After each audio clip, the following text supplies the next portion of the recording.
L'idée c'était d'écrire une histoire collective, écrite par les 15 élèves de la classe. Madame Dubouix, Anne Dubouix à mes côtés, ou moi-même, donc professeur de français au collège, avons écrit un début d'histoire que nous envoyions ensuite à un premier élève dans chaque classe et il devait en écrire la suite. Et ainsi de suite jusqu'à ce que chaque élève dans chaque classe ait pu participer et donc contribuer à l'histoire de sa classe. C'était un cadavre exquis, chaque élève qui écrivait connaissait quand même le début de ce qui avait été écrit auparavant par les autres et ajoutait sa petite pierre à l'édifice. Et on a choisi de mêler le français et l'histoire en adaptant chacun des débuts d'histoire à l'époque qui est au programme en histoire pour chacune des classes. Donc l'Antiquité en 6e, le Moyen-Âge pour les 5e et les guerres napoléoniennes en 4e. Il y avait l'idée de choisir un thème qui était le voyage pour leur permettre à nos élèves de s'évader des 4 murs de leur chambre et de partir vers d'autres horizons. Aussi le fait de mener un projet qui était un petit peu plus extrascolaire, moins des exercices de grammaire ou des choses à rendre comme ça, mais qui laissait plus de place à l'imagination. Et aussi je pense qu'il était intéressant d'intégrer les outils numériques, parce que finalement à l'école on les utilise pas fréquemment. Et là, comme chacun était chez soi avec son ordinateur, c'était assez facile de leur demander d'écrire un texte et de le taper avec un ordinateur, voilà, pour s'entraîner un peu au traitement des textes aussi. Donc on a constaté justement au bout de quelques semaines que certains élèves avaient du mal à travailler, en tout cas se sentaient assez isolés, et puis une troisième chose, s'ennuyaient beaucoup. À force d'être entre 4 murs, donc vous savez la tête qui devenait parfois un peu trop pleine ou trop vide au contraire.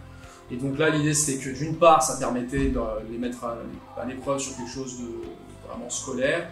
Ensuite ils avaient tous une responsabilité les uns vis-à-vis des autres puisque toute la classe attendait la partie du prochain élève. Donc ça permettait aussi de remettre du liant et remettre de l'unité dans cette classe avec une œuvre qu'ils auraient tous contribué à élaborer.